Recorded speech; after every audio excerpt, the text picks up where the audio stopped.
Bonjour à tous et à toutes, chers yaoïstes, et bienvenue dans cette toute première chronique vidéo du YaoïCast que vous pouvez retrouver sur tous nos réseaux sociaux et sur yaoïcast.fr. Et pour introduire ce nouveau rendez-vous, nous vous proposons aujourd'hui un énorme coup de cœur. Je l'ai entre les mains, ça s'appelle Le mari de mon frère de Gengoro Tagame. Alors si ce nom vous dit quelque chose, c'est que vous êtes peut-être déjà tombé sur des œuvres ou des illustrations de cet auteur masculin japonais. Normalement, Tagame dessine du bara. Alors qu'est-ce que le bara ? C'est un genre qui se rapproche du yaoi parce qu'il met en scène des relations homosexuelles, mais il y a quand même des différences majeures entre ces deux genres.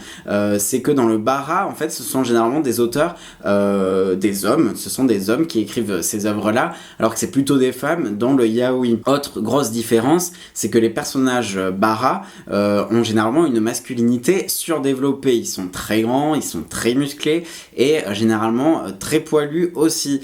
Mais là, c'est un univers totalement différent du bara qui est proposé dans ce manga.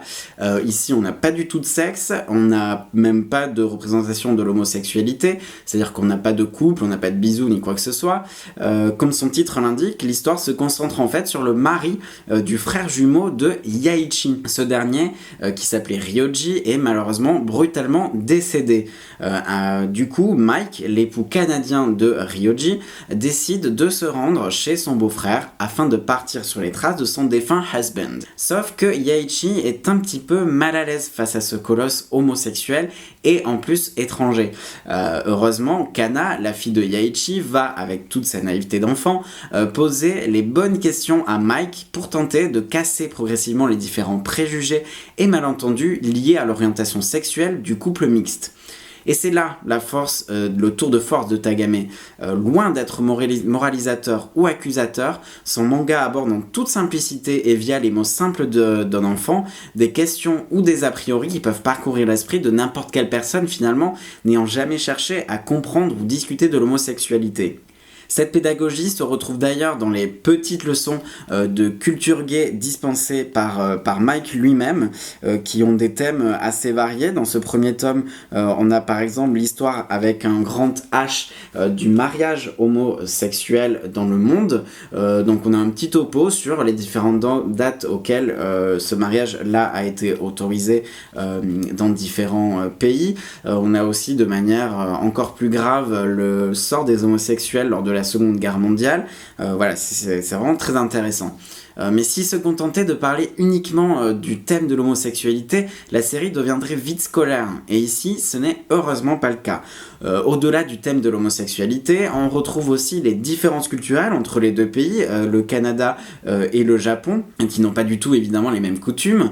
La famille aussi est au centre du manga. Et enfin, évidemment, le deuil celui d'un époux, mais aussi d'un frère, lequel va d'ailleurs, grâce à Mike, se replonger dans son enfance et ses bons souvenirs alors qu'il ne parlait plus à son frère jumeau depuis pas mal d'années. Donc en plus de ces grandes qualités scénaristiques, les très beaux dessins de l'auteur sont également à souligner.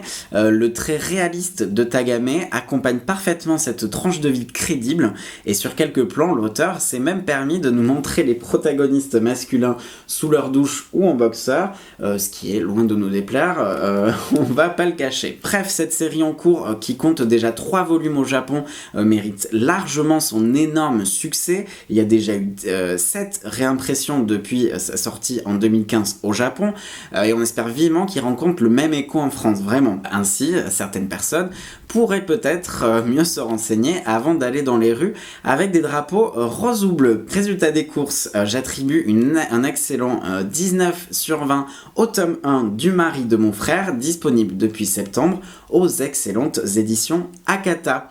A très vite pour une prochaine chronique. Salut!